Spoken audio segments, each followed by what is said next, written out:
Okay. All right, Darla, if you want to go ahead and kick us off, that would be great. Absolutely. Well, welcome everyone. We are so excited this evening to have two wonderful individuals and friends, I might say, but going to give us some great information. And so welcome to the Special Needs Estate Planning and Family Law.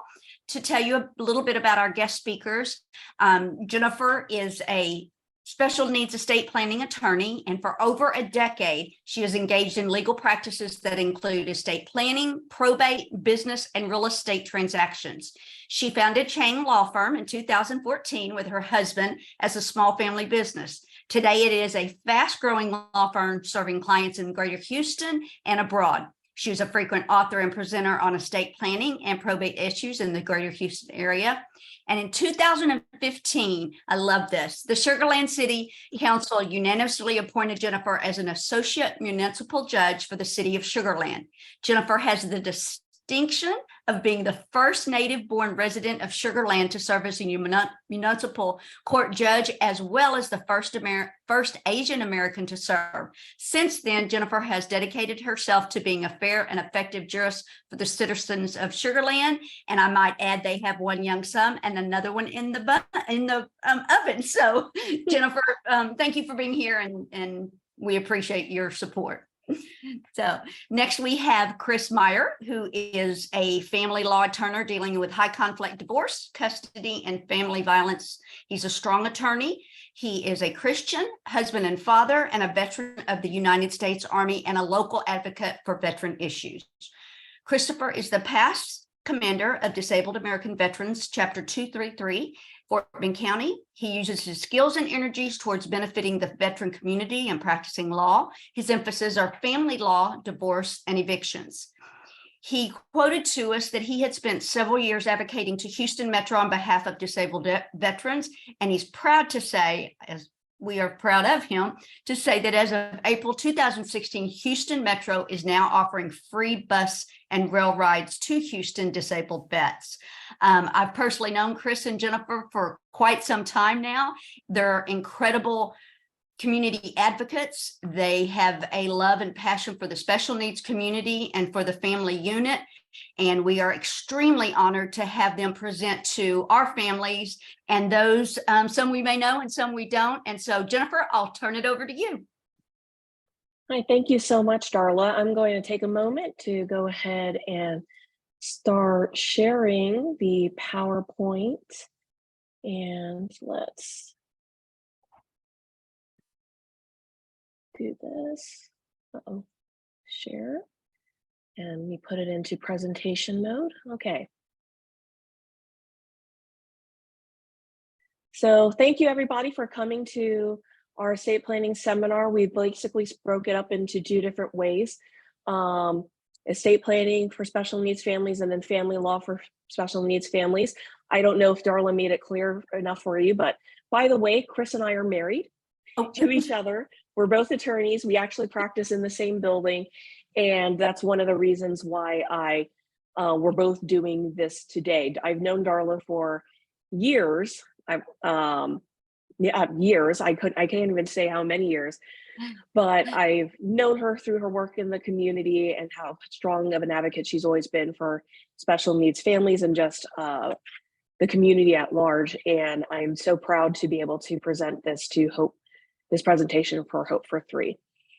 One of the things that I've done in my practice is I'm an estate planning, probate, and real estate transactional attorney, but I'm also a volunteer and I've also done CPS work in my past life, and I work closely with CASA. And I was recently involved with talking with some CASA leaders, and they said that, hey, we had an intake for a family member where the mother was a single mom who had a special needs child. She needed to go to inpatient treatment, but there was she had nothing in place to make arrangements for her special needs child. And so that child was going through an obviously traumatic situation, and there really wasn't any support in place. And so that gave me this idea to talk to Darla about, hey, do you think your members would find this presentation useful to talk about what kind of contingencies can you put in place as parents or advocates for special needs adults and children to for whatever may happen in life, where if you're not able to take care of them yourself, or your spouse isn't able to take care of somebody themselves, what can we do to create a plan so that there's always a continued continuity of care? There's always something in place. And so that's how this presentation was born. And I basically created these slides with that scenario in mind. Move on to the next one. A little bit about me. Thanks for my great introduction, Darla. I have a JD and an MBA from the University of St. Thomas, as well as my undergraduate degree from the University of St. Thomas, and my JD from U of H Law School. I've been practicing law in the Sugar Land area for about 15 years. And I've served on the board of a number of nonprofit organizations, everything from the Skeeters Foundation, which doesn't exist anymore, to the Fort Bend History Association, which still exists, and the Fort Bend Education Foundation. I'm a current board member, and I'm also a current board member of the Y Forever, and I do serve as an associate judge. My important disclaimer is I'm an attorney, but I'm not your attorney. And so, of course, nothing in this presentation should be considered as legal advice. And if you have a particular legal situation, I strongly encourage you to speak to an attorney and create an attorney relationship with that person. What to expect? I'm going to answer these 4 questions as part of our presentation. Number 1, what is estate planning and disability planning? What are the typical documents for an estate plan and a disability plans? Third, what are unique concerns for families with special needs children or adults? For example, guardianship, special needs trusts, Medicaid planning, etc. And last but not least, how to start your estate plan and disability plan. While I'm going through this, there might be some questions. We have questions times set up. We have time for questions set up at the end of the presentation after Chris presents. So we're asking you to go ahead and save those questions for later. Estate planning versus disability planning. What is estate planning? Estate planning is a process of passing your belongings, your stuff, your money to the people that you love after you pass away.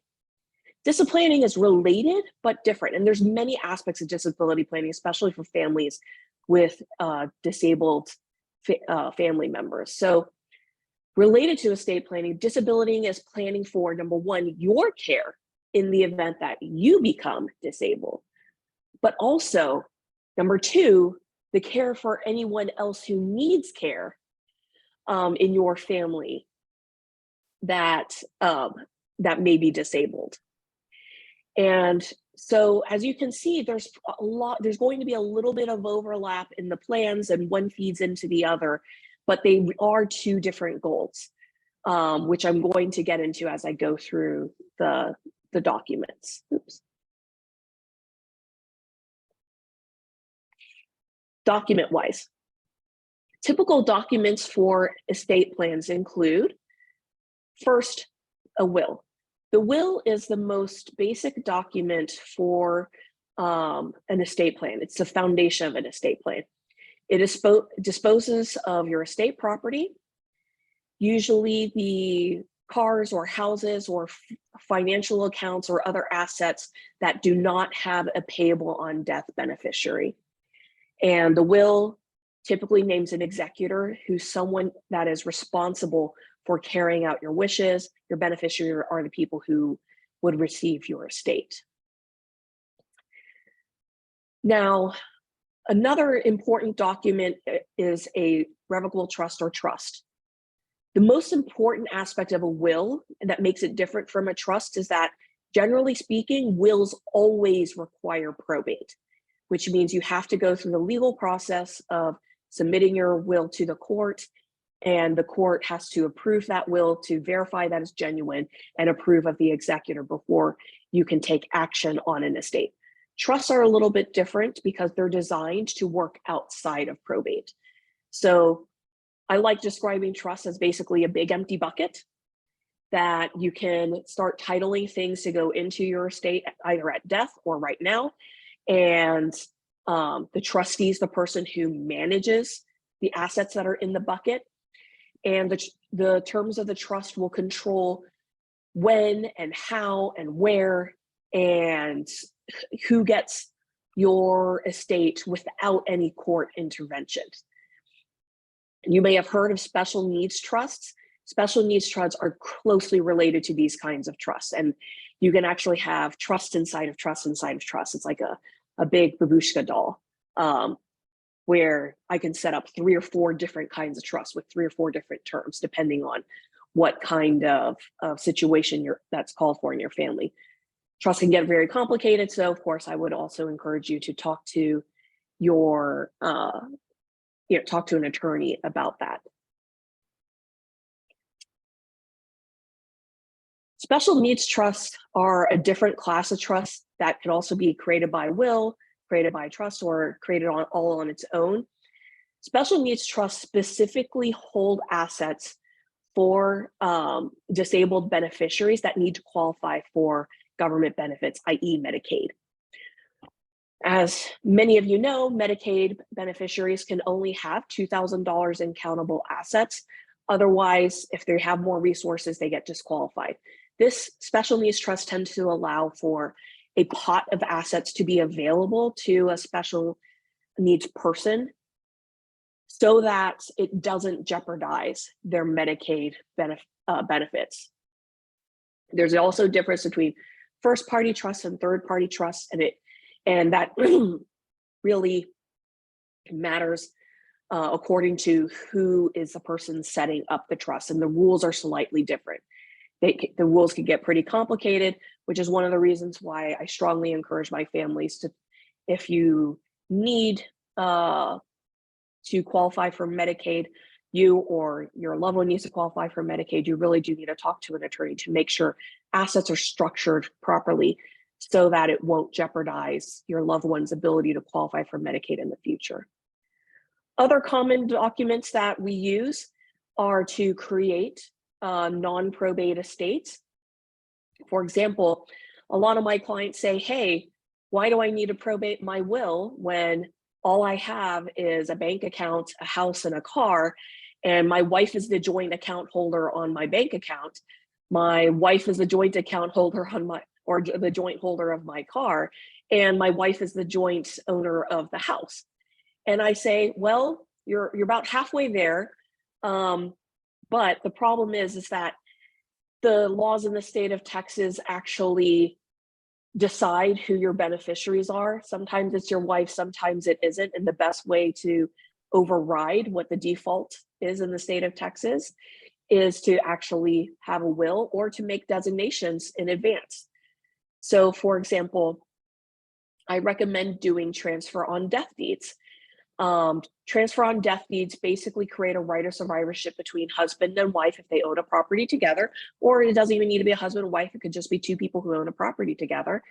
And it could say, first I want the other person to own the property. Then after the death of both of us, we want the property to go to someone else, i.e. your joint children. Transfer on death motor vehicle designations are incredibly useful as long as you own the title to your car. If you have a loan on it, you can't really use this, but transfer on death motor vehicle designations on most brand new or newish car titles, there's actually a small section on the bottom that says if this car title is issued in the name of 2 people who are married to each other, by signing this document, they both agree that the other person is going to inherit their share of the vehicle. And if you wanted it to be someone other than your spouse, you could actually fill out a motor vehicle designation form. I didn't list the form number down there, but if you Google it, you can find it. It's a form that is available from the Texas Department of Motor Vehicles. You get it, fill it out and sign it before somebody passes away. And just like a transfer on death deed, it'll be effective at passing a motor vehicle at death. And then, of course, for your financial accounts, like insurance policies, bank accounts, investment accounts, etc., we have transfer on death beneficiary designations that you can name with the institution, and that would name the beneficiary outside of court. The biggest issue, though, of course, is if you have a special needs adult in your life and you want them to be the beneficiary of a house, a car, or any money and that's in an account, you actually have to be very careful on how you set up your beneficiaries, because if it goes into their personal names, that special needs adults could have their Medicaid eligibility jeopardized because they have too many resources. And this is one of the reasons why we strongly recommend talk to an attorney, set up special needs trusts, and make sure your assets pass through the special needs trust so that your special needs adult could still have these resources, but not have it count against their Medicaid eligibility. Typical documents for a disability plan, especially a disability plan that involves you. The first document is a durable power of attorney. Your durable power of attorney names a person that you're appointing to make business decisions on your behalf. You can have the power of attorney effective now or effective only upon incapacity. And the power of attorney is only effective while you are living. So by the time you pass away, then the power of attorney is canceled. Also, if a guardianship over you is ever appointed, power of attorney becomes ineffective. It gets canceled. There are limitations to what powers of attorneys can do. For example, I can't, or your your power of attorney can't refinance your home using a power of attorney. And so power of attorneys are really good at doing a lot of things, but there are some certain limitations. I'd say they're good at about 80 to 90% of things that you want to do, but they just can't get you past the last 10 or 20%. Your medical power of attorney controls your healthcare decisions. Different kind of power. Unlike your durable power of attorney, where you can make it effective immediately or only upon your incapacity, your medical power of attorney really only comes in when you're incapacitated. If you can communicate with your doctors and nurses and tell them what you want them to do, your doctors and nurses are always going to do what you want and what they hear from you. Your medical power of attorney really only comes in when, say, you're in a coma or your doctors and nurses can't understand you. And that's when your medical power of attorney makes decisions for you. And again, it is also only effective while you're living. Your advance directive is a little bit different from your medical power of attorney. Those are instructions to your medical power of attorney to tell them what kind of decision you would like them to make in the event that a life-ending decision can be made on your behalf. And I generally tell my clients that, it's really not a legally enforceable document. It's more of a communication tool between you and your medical power of attorney. And your medical power of attorney will ultimately take all the information from your healthcare providers and come up with a treatment plan for you that they believe is consistent with your wishes. So ultimately, you really need to have a great discussion with your medical power of attorney on what you want them to do with your advance directive, just because those decisions aren't always black and white. And the next document I'm going to talk about is a HIPAA release. Your HIPAA release, generally it's a privacy document release. I've had clients where, I know everybody feels like they sign a new HIPAA release every time they go to a doctor, but you'll be surprised at how many clients that I have where they try to get medical records for their husband or wife or their child, especially an adult child. And basically the doctor's office says, absolutely not. You're not allowed to get their medical information because you don't have a HIPAA release. And especially as if you have young adult children who maybe they have a guardianship over them, maybe they don't, making sure that you have at minimum a HIPAA release, medical power of attorney and durable power of attorney for them, so that if you can help assist them make financial decisions and medical decisions, would always be my recommendation. But of course, you should probably talk to an attorney about your specific situation. Guardianship elections. Guardianship elections are another one of those documents where they are for you, but they're also for any disabled adult that you have a guardianship over. It informs the court who you want to serve as guardian, but also, maybe even more importantly for some families, who you don't want to serve as guardian for you or your child or your special needs adults that you are the guardian for. A little bit of vocabulary. There's 2 guardians that actually get appointed, guardians of the estate. And those are the people who manage the financial affairs for the ward. The guardian of the person is the person who takes care of the medical decisions, the health, as well as the educational and living arrangements for the person. Big note, once a guardianship is appointed, any power of attorney that was in effect becomes ineffective. And another thing about guardianship elections, because of course we do recommend them if you are the guardian of a special needs adult, to create a continuity plan, is to always also have a guardianship election for that special needs person as well. Who do you want to serve after you? One of the problems we have is if one parent may tell may tell your child, hey, please always take care of your sister. And then they just leave it at that. Well, if that sister didn't want to do it, or if there's nothing in writing, that there's nothing to say that the other sibling might come and swoop in, but the other sibling is also, someone who's a ne'er-do-well, who's been in jail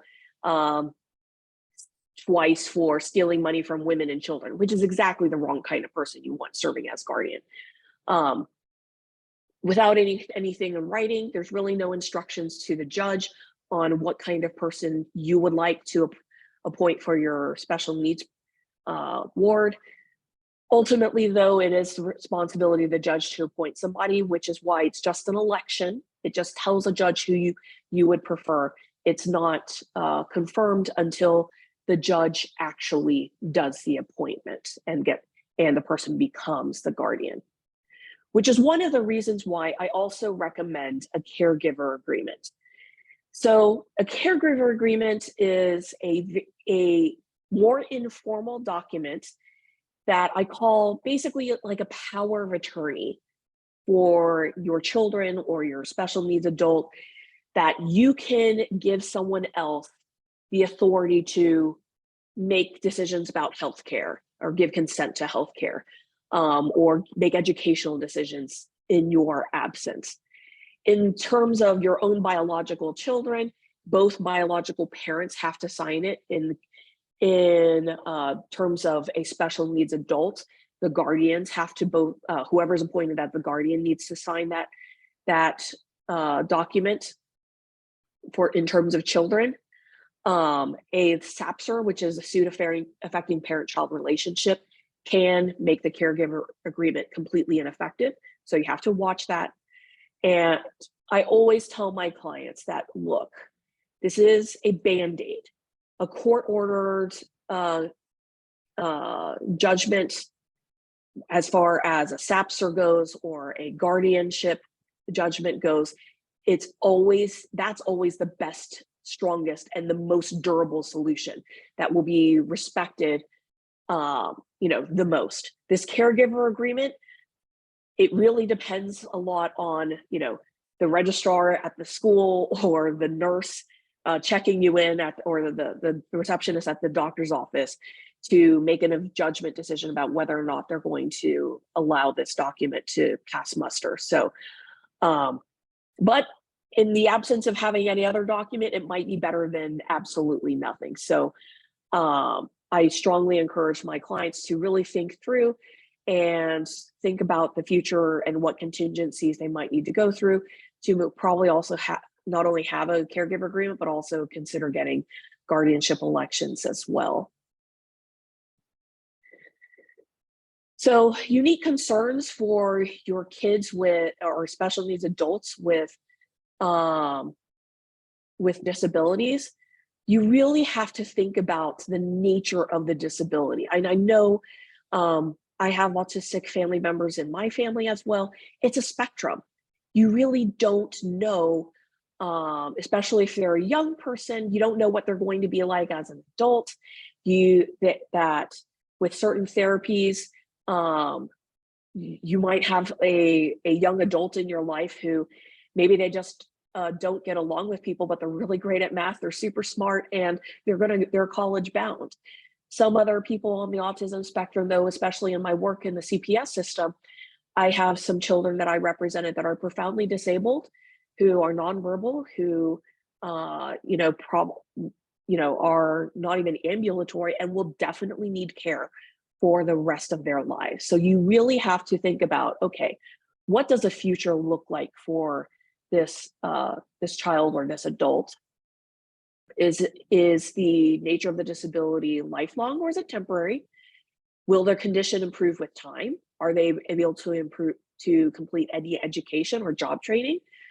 And maybe even most importantly, will they be able to hold down a job or live independently? And all of this goes towards Medicaid qualification, which is kind of the main bundle of disability benefits, SSI / SSDI and Medicaid. So to qualify for Medicaid, you're going to have to basically be disabled, but also have fewer than $2,000 in countable assets. And like I said, if your special needs child receives an inheritance of, say, $100,000 and it was left to them directly in their personal names, or payable on death through payable on death beneficiary, where basically they get cut a check for $100,000. Well, guess what? You thought you might be doing the right thing because they get their money directly, but they also just became ineligible for Medicaid. And generally speaking, the lifelong Medicaid benefits are going to be far greater than $100,000 for a person who qualifies for Medicaid. And so you really do want to be extremely careful about how you structure gifts to special needs persons, especially if they're going to need lifelong Medicaid. So will your special needs child or special needs adult need a guardianship? For certain special needs adults, number one, you can only get a guardianship, start applying for a guardianship when the child is going to become an adult right around 17 and a half. And so when they turn 18, the guardianship orders can be in place. It usually takes about 6 to 9 months to get. So by the time the child turns 18, that's when the final order is signed. So legal guardianship is generally only recommended for special needs adults who have profound lifelong impediments of holding down jobs and living independently. I generally say it is a lifelong commitment, because generally guardianships will remove complete financial and medical decision-making from this person. And courts don't take that lightly. It also removes your ability to decide to get married, to decide to vote, to get a driver's license, to own a firearm, to serve on juries. I mean, these sound like little things, but actually, serving on a jury and having the right to vote, that's actually a constitutional right that's guaranteed by our founding documents. So they're actually very, serious rights, aside from the right to be able to decide how to spend your money or whether or not to do an invasive medical procedure. So you really need to think about, ultimately the what's in the best interest of the special needs adult that's in your life, whether or not they can operate independently on their own. Maybe they can have some kind of alternate support. So for example, I talked about doing durable power of attorney, medical power of attorney, HIPAA forms to get medical information. There's also supportive decision-making agreements where you're telling the doctors and nurses and people around you, the disabled person is telling the people around them that, hey, my mom or my sister or my brother, they helped me through to decide what to do with my money, what to do with my healthcare, and I want them to be there to support me through this. In addition, certain accounts like representative payee accounts through Social Security can also avoid guardianships, at least the guardianships of the estate. So again, the decision to get a guardianship over a special needs adult is a very complicated one, and one that I think you really should speak to an attorney about if you have any questions about whether or not a guardianship is right to you, because it really is on an individual case-by-case basis about whether it's right for your family and whether it's right for the special needs adult that's in your life. So lastly, I wanted to go over how to start creating a guardianship or creating a disability plan and a estate plan. The first thing I want you to think about is who are your fiduciaries and who are your beneficiaries. Fiduciaries are people you appoint to act on your behalf, and your beneficiaries are people that you designate to as recipients of your estates. And your beneficiaries can be anyone of your choice. They can be family members, charities, good friends. And same with fiduciaries. Your fiduciaries can be anyone you choose. It doesn't have to be family members. It could be friends. Really, it's just whoever's the most trustworthy people in your life.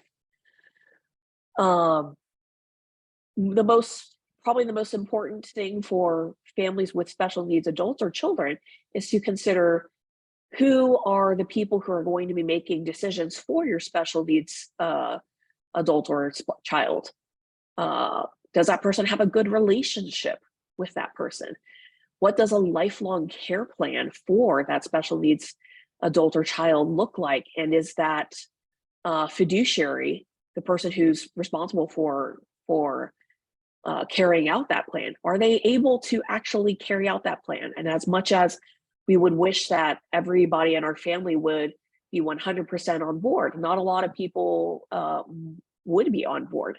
You really have to have that discussion about whether or not they have the number one, the intellectual ability, the training, and the willingness to seek out advice from professionals to do the job, not just adequately, but do the job well. Next, what are your assets?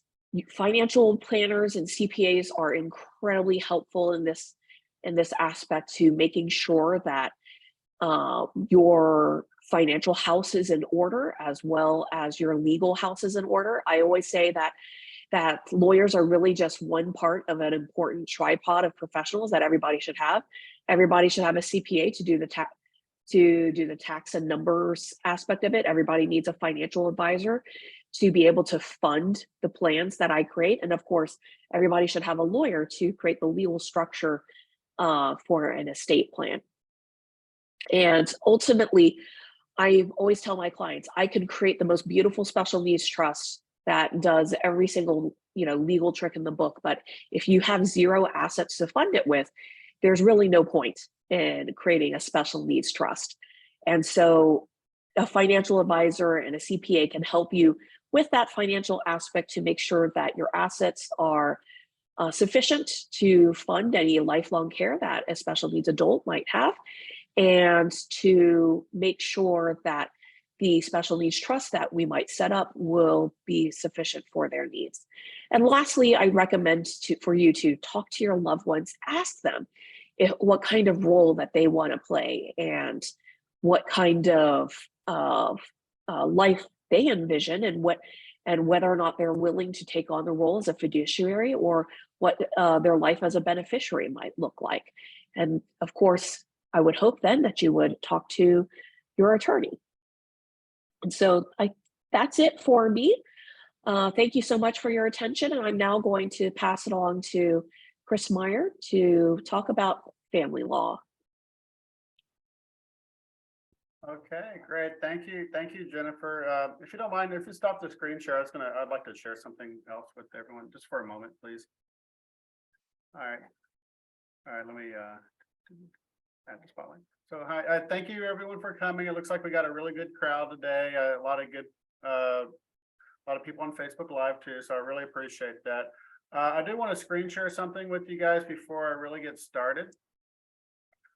I have a pretty popular podcast. We're on YouTube, and I did a interview of a Marianne Hughes. She's a special needs mom, and she's also starting her own little podcast and her own little special needs mediation to help other custodial parents of special needs children kind of navigate this process. It was a really good interview. It's up on my YouTube channel. And also, if you go to my website, you just kind of scroll down through my podcasts, get down to April, May.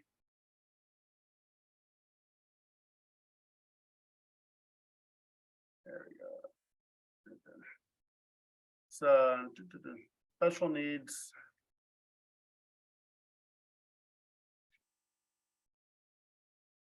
Go down to May 16th.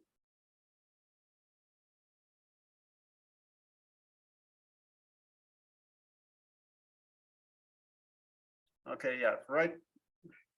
Okay, right here. Great. So just check out my podcast, check out my YouTube channel. I'll go ahead and share the link and directly to that interview, because for a lot of folks, I think this will actually help them out tremendously.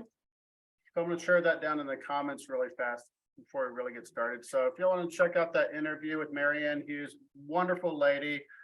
I encourage you to reach out to her, and also she has some of her own little other podcasts. So take a look and just take a look at what she has. Okay, so without further ado, I'm going to go to kind of get started on my part of the presentation, family law.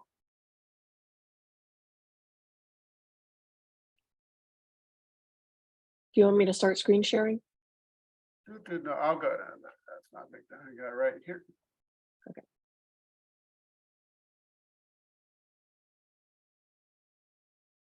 I'm going to.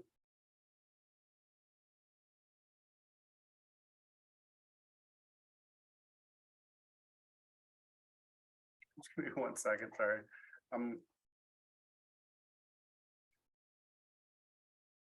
Yeah, if you want to go to the screen share, it would be nice. Sorry. My computer's streaming to all these platforms at the same time. Okay, so if we start out, what is family law? All right, first of all, let me go and meet this speaker, kind of talk a little bit about myself. All right, my name is Chris Meyer, and also I'm Jennifer Chiang's husband. We do have two separate law firms. She has Chiang Law Firm, mostly estate planning and probate, and she did a beautiful job telling you guys what she does. I have my own separate law firm, Chris Meyer Law Firm. We're in the same building, but I only do family law, and that's it. I am a licensed attorney. I graduated from Texas A&M back in 2005. I spent a few years in the Army, a little bit of time overseas in Iraq. Then after that, I went back, used my GI Bill to go to U of H. I studied pre-law, and then I went to Thurgood Marshall School of Law. While I was a 1L, that's when I met Jennifer. And well, we, everything just kind of took off from there. Great things. I'm also the past commander of Disabled American Veterans. If you don't notice my, can you show put me on the big screen for a second? Or spotlight me first. Yeah, you see my big poster right here, no drugs, no alcohol, no debt. I call that, DAD, drugs, alcohol, debt, or DAD's rule. That's kind of one of the reasons I was popular as the commander of Disabled American Veterans, because I was there. I understand PTSD.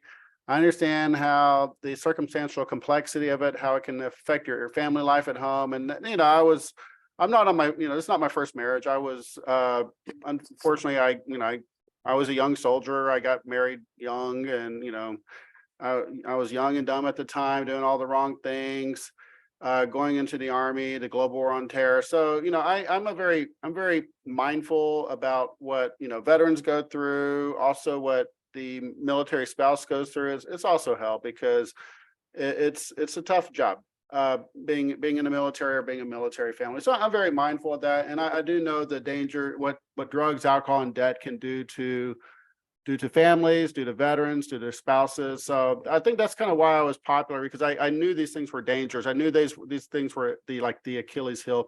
So I was very happy to take that position as a commander for a while. Unfortunately, after I passed the bar exam, I just got way too busy, and I had to step down, and because too many veterans were coming to me with all, the family law issues. And also part of kind of a subset, what I would do is also special needs family law. It's because every once in a while I might have a custody or a divorce matter that involves a child that's special needs. And we have to be very mindful of that and very careful. So let me first go, without further ado, go into family law. And then kind of explain what it is, and then how the special needs aspect adds like an additional different kind of flavor to the whole complexity.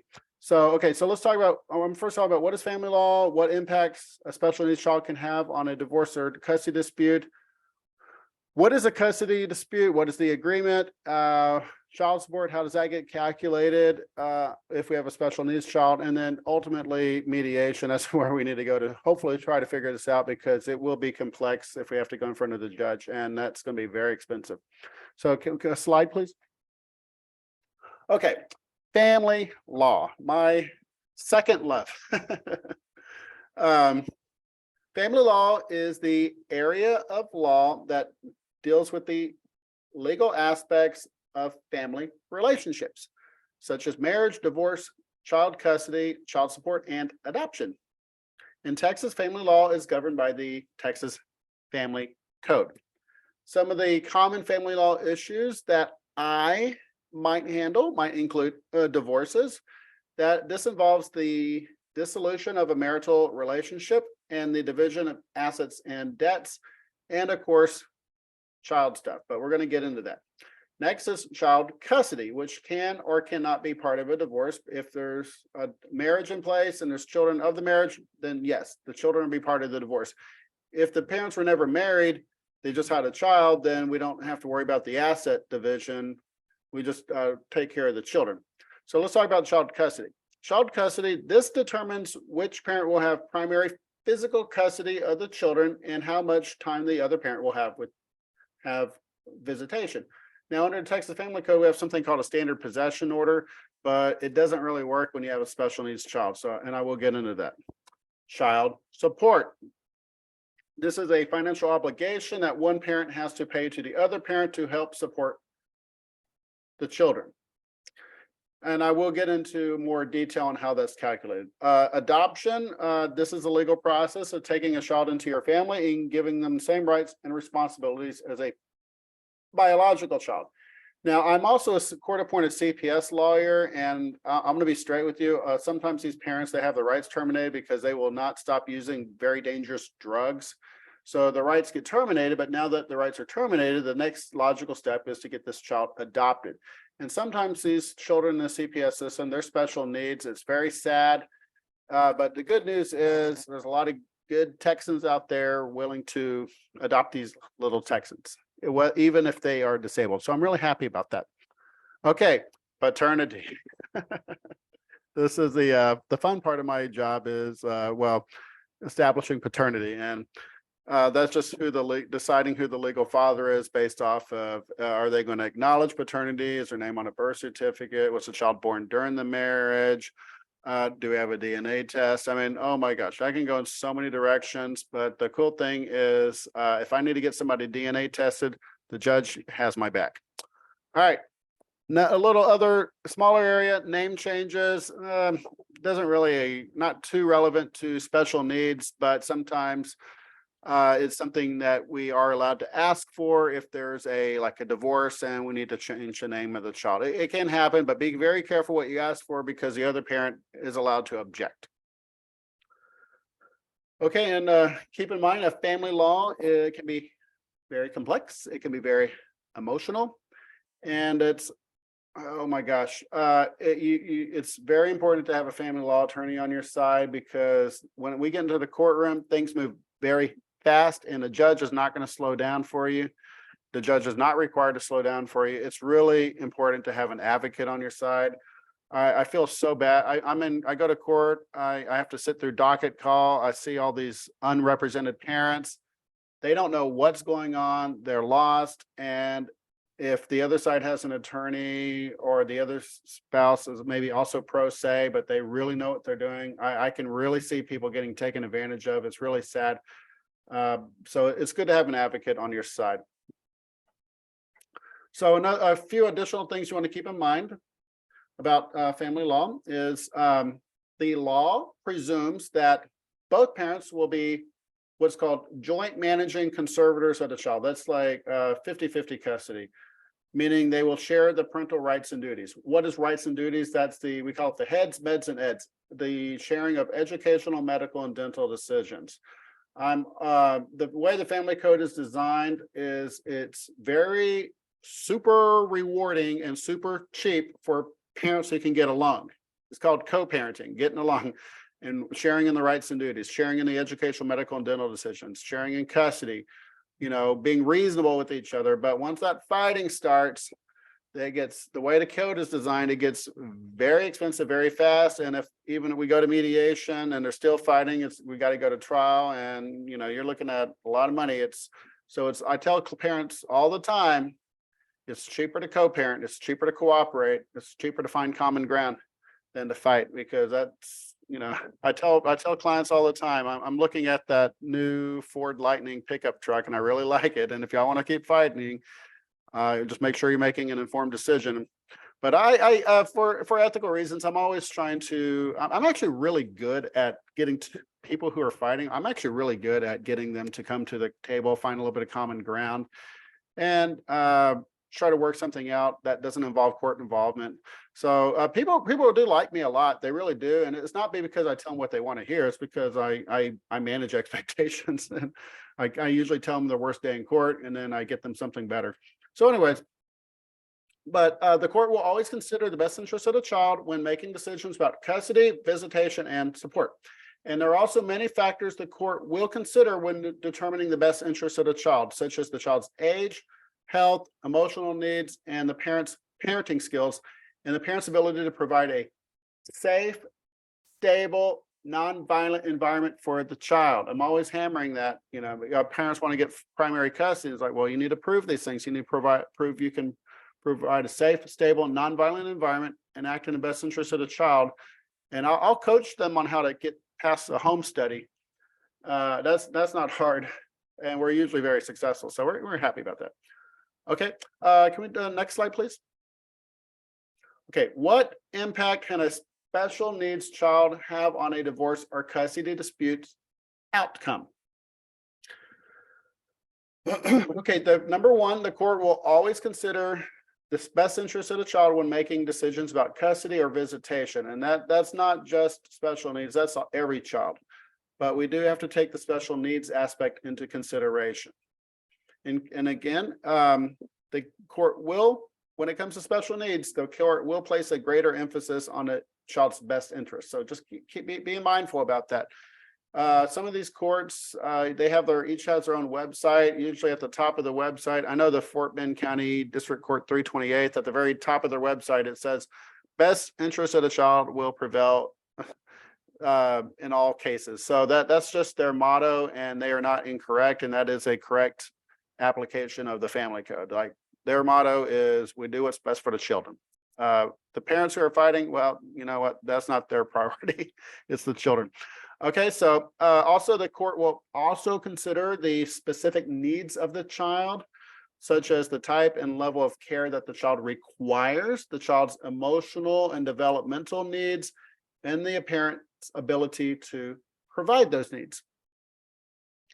The court will also consider the parent's willingness and ability to communicate with each other about the child's needs and their ability to work together to provide for the child. And I see this so often and so many times I get a contested custody matter. Oh my gosh, the client sends me so many screenshots of text messages where they're just fighting, and yeah, sure, we'll bring that into court, but the judge is not going to be impressed because all that's evidence of is they're not co-parenting. So good luck there. Again, it's cheaper to find common ground with the other parent. And also, the other good news is, even if the other spouse is pro se and they don't have a lawyer, I'm actually really good at, I have to make it clear, I only represent the one parent, the person who's paying me, and the person I have a representation agreement with, and I'm required. The state bar of Texas requires that I act in my client's best interest, and I have a duty of loyalty to them. But in considering all those factors, if the other spouse is pro se, they don't have a lawyer, I'll treat them with dignity and respect, kind of try to build a little bit of rapport with them.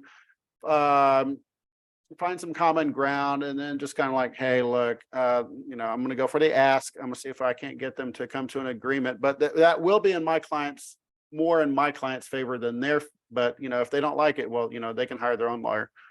So, and if things get a little too nasty, then there's always a possibility that the court may appoint a guardian ad litem to represent the child's interest in the dispute, kind of be the eyes and ears of the court and make sure the child's not getting taken advantage of. Because here's the thing, if dad hires me for the divorce and mom has her own lawyer and they're both fighting and prioritizing their own interests, then the question is, who the heck is looking out for the child?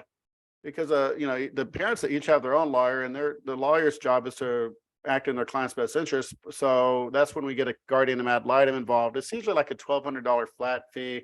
The parents usually split it. And then it's the guardian ad litem's job to go out there and talk to the child, maybe interview the parents, depending on what the tolerances of the parties are, and then provide some kind of recommendation to the court. But one thing that what the guardian ad litem will take a look at, and the court will examine, is to see if one parent is better equipped to meet the child's special needs, and that parent may be awarded primary custody. But I'm not going to make promises on behalf of the court, because stranger things have happened. Now, if the parents cannot agree on a custody arrangement, the court may order a more restrictive arrangement, such as supervised visitation, to ensure the child's needs are met. The problem with that is, if the judge orders a more restrictive custody arrangement, then, well, you know what, there's a little bit of joint and mutual liability between the parents, because the reason they had to go to court is because they couldn't come to an agreement outside of court. So careful what you ask for. If you're not going to accept reasonable offers outside of court, then you might not like what the judge gives you. So just be mindful about that. So it's very important to have a experienced family law attorney as your advocate in this process, because the discovery process can move very fast. And if you don't know what you are required to respond to and what you're not really required to respond to, you really want to have an advocate on your side to file the proper objections. Okay, so that's, can we do a slide, please? Next slide. All right, so let's go into the custody agreement. A lot of times parents, they don't really care about the child support. It's important, super important, especially if maybe the custodial parent isn't employed. That's critical. That's a lifeline. But for a lot of parents, it's not about the money. It's about time with your child. So that's why we're going to dig into the custody agreement. I'll get to child support later. A custody agreement is a legal document that sets out the terms of how parents will share the care of the child or children after a divorce or separation. It typically includes details about the child's physical custody, legal custody, and visitation. Physical time refers to where the child will live most of the time. It can be either sole physical custody, where the child lives with one parent, or joint physical custody, where the child spends significant time with both parents. Now, I don't want anyone to get freak out or get upset or anything, because we have this thing called the mutual agreement paragraph, where if you guys are co-parenting, things are good, healthy, we're finding common ground, we're sharing in the rights and duties, then as long as you guys are mutual agreement, then we can actually ignore the custody order and just do what's best for the children, and also kind of be mindful of each other's work schedules. So we can, because it's not realistic if one parent's has a firefighter schedule and the other one's a nurse, and they have, these nurses, medical professionals, and first responders, they have the craziest schedules. A standard possession order is just not going to work. That's why it's critical that they co-parent and come to an agreement, and they're actually allowed to deviate from the custody agreement as long as they're in agreement. The problem is, once we go back to fighting, then there is no mutual agreement, and we have to go back and follow the order, which can be very difficult and punishing, especially if you have a job that's not very flexible. Okay, so that was the physical custody. Now, legal custody. That refers to the parents' rights and responsibility, the rights and duties, like educational, medical, and dental decisions. Are we doing decisions are exclusive to one parent? Are they allowed to make these decisions independently of each other or by agreement? These are all things that going to have to get resolved at mediation. Mediation is something the parties have to go to prior to trial. The judge is not even going to hear the case until we've at least attempted mediation first. So hopefully we can hash out these issues, because if we can't, then the judge might issue something very restrictive, and parties aren't going to like it. Okay, the other big area of the custody agreement is visitation. That refers to the time that the parent who does not have physical custody spends with the child. Visitation can be supervised or unsupervised, and it can be scheduled or it can be flexible. It can be flexible, but that requires healthy co-parenting and the parties being in mutual agreement and no fighting. But again, if there's going to be fighting, then we have to follow the custody order, and then once there starts violations, and oh my gosh, going back to court, and that's a whole other rabbit trail and I could talk for 3 hours on. Okay, so the parents can agree on a custody agreement, and if they don't, the court will impose one. And that's when the court makes a decision based on what the court believes is in the best interest of the child.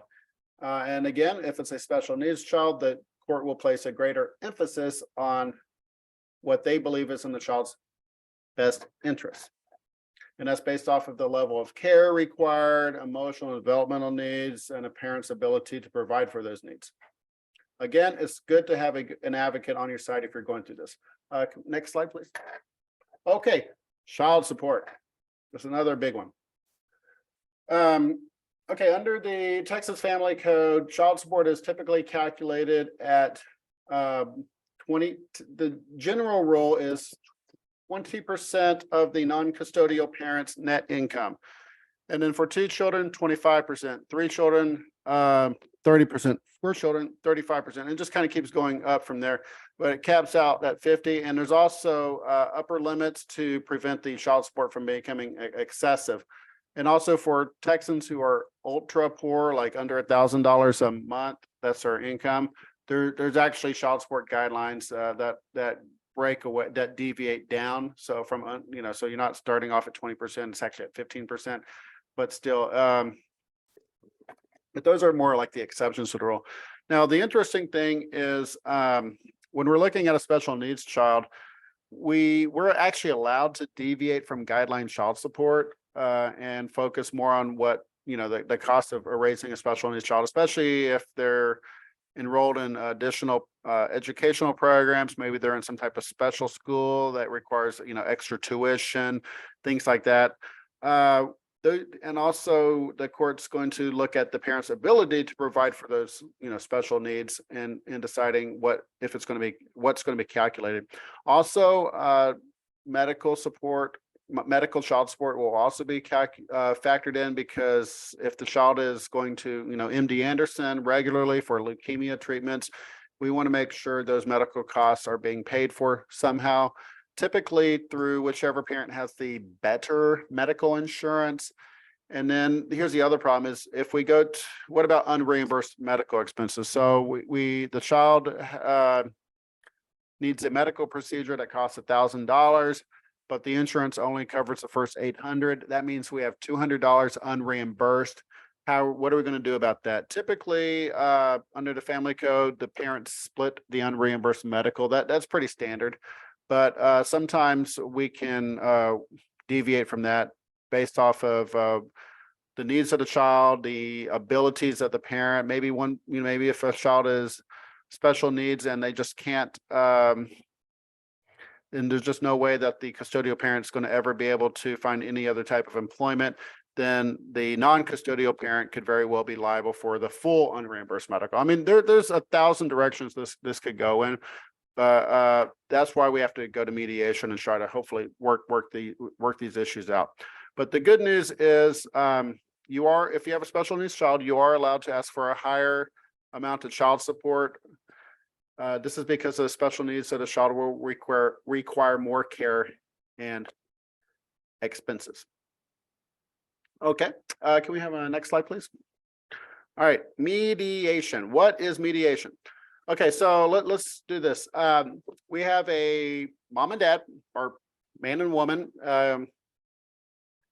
They get married or they don't get married, but they have a child together. And then things don't work out between mom and dad, and the child happens to be special needs. So if it's a divorce because there was a marriage, let's walk it through that. There's a property division and child stuff. Now, if the parents were never married, they maybe had a child out of wedlock, it's not uncommon, then there's probably not going to really be a property division, but definitely child stuff, and definitely we're going to have to talk about the rights and duties, child support, and what the custody and visitation is going to look like. Now, here's the problem. Special needs cases are more complex, and with all family law cases, the judge is, I'm speaking figuratively, the judge is not going to let you even drive past the courthouse until you've gone to mediation first, because the judge is not going to hear the case. Mom and dad are fighting, something's going on. The judge is going to say, well, did you attempt to settle outside of court? And the judge might say, okay, well, what mediator did he go to? And I say, oh, we went to so-and-so. What was the date? And if you're not prepared to answer that, if you're not able to answer that question, they're going to say, go back to mediation and kick you out of the courtroom very fast. It happens so often.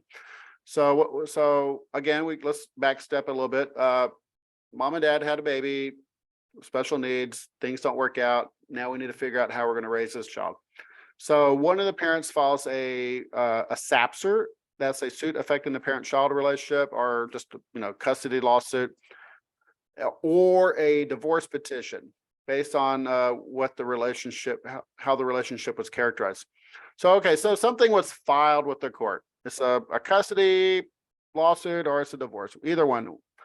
Now, the next step is we need to get something in place to kind of like a temporary agreement to kind of govern the status quo, rights and duties, child support, while we figure out the rest of the case, which could maybe take several more months.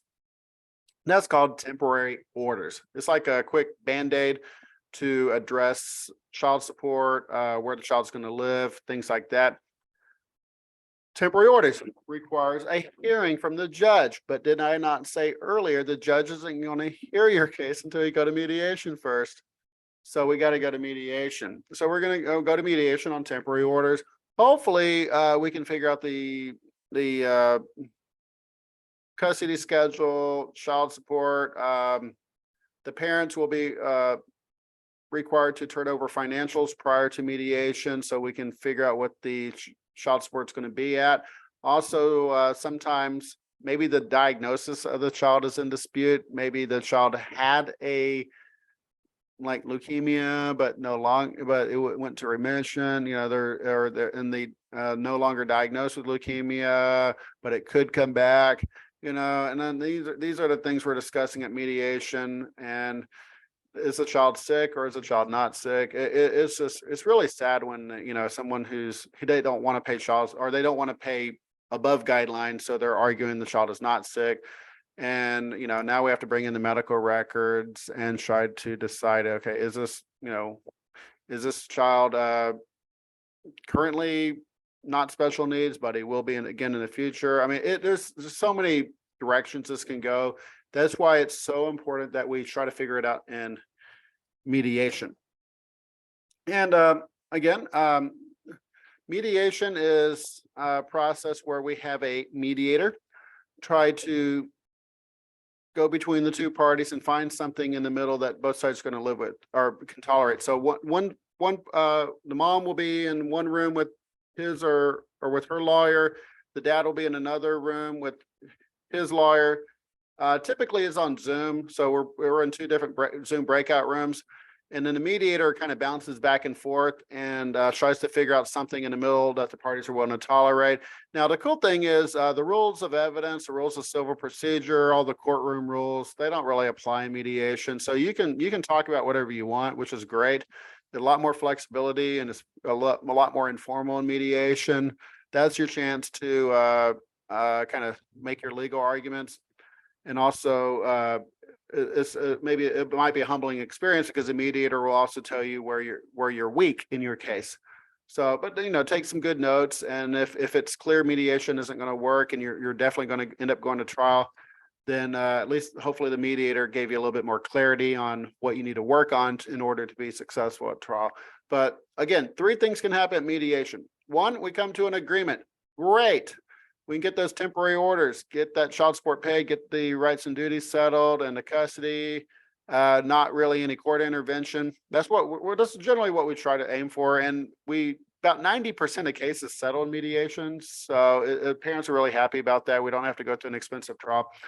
Okay. The second thing that can happen is reconvene. Reconvene means we're not in agreement. Or no, reconvene means just too many issues. Maybe it's a big divorce, a lot of assets, a lot of liabilities, a lot of little kiddos in this divorce, and we're just not going to be able to cover everything at once in one day. So we're going to have to come back another day. And yes, it will be expensive, more expensive for the parents. But sometimes these mediators, instead of reconvening, they'll just go into overtime. It's still cost the client, but it's actually in the long run, it's actually a lot cheaper than going to trial. And the cool thing is we can at least wrap it up in one day. But if we have to reconvene, then we have to reconvene. It's not very typical. It's mostly we're in agreement or we're not in agreement. Now, the third thing that can happen is we're not in agreement. It's called an impasse, meaning we're not in agreement and we're not going to reconvene. If you get an impasse, that means we're going to have to go to trial. Now, the cool thing about the impasse is sometimes we know it's not going to settle at mediation. There's just too much conflict. And you know, sometimes we want to go to trial because we know we're going to get a better day in front of the judge because maybe they're not going to agree to something that's reasonable, but we know the judge will order it. So it's better to just let it impasse and we'll just go to trial and let the judge and roll the dice in front of the judge. It happens all the time and it's fine. But hopefully I do make a good faith effort to try to get the clients to settle if there's room to settle. But if my clients are willing to accept reasonable offers and it's been 4 hours and they haven't budged 1 inch, yeah, we're probably going to go to trial. So I'll just tell the client, look, it is what it is. This is what we have to do. They're trying to go for sole management conservatorship, primary custody, and give you nothing. Then yeah, and there's no evidence to support why they should get that much extra time with the child when there's like no family violence or anything like that, and the non-custodial parent wants to be involved in the child's life, then yeah, at that point it's probably better just go in front of the judge and let the judge make a decision. So that's kind of where the purpose of mediation is, to hopefully try to settle it. It really is a lot more cost effective. It's a cost effective alternative to litigation. It's a lot faster than going litigation. And also because we don't have to go in front of the judge and start testifying against each other, it actually preserves the relationship between the parties. And the parties actually have a lot more control. And before I'm going to go ahead and wrap it up, I will leave you on this though. If at mediation is the one time in the entire custody process when the parent is going to have the highest level of power, and that's 50%. The other person with the 50% of power is the other spouse. And the judge has 0. The parents have all the power at mediation if we can come to an agreement within the family code. Now, here's a problem. If the parents are not in agreement, then they surrender, each side surrenders their 50% power and the judge gets 100%. So if the parents want to have more control over the outcome, it's better to find something in the middle that we can agree on, or you make the lawyers rich and the judge is going to might render a decision that the parties don't like. So I always tell the parents it's cheaper to cooperate, but sometimes if it's just clear the other side is not being reasonable, then we just have no choice but to go to court.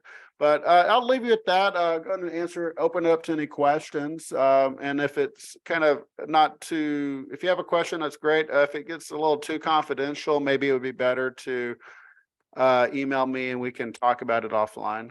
But yeah, thank you for your time. And it was really fun sharing in today's webinar.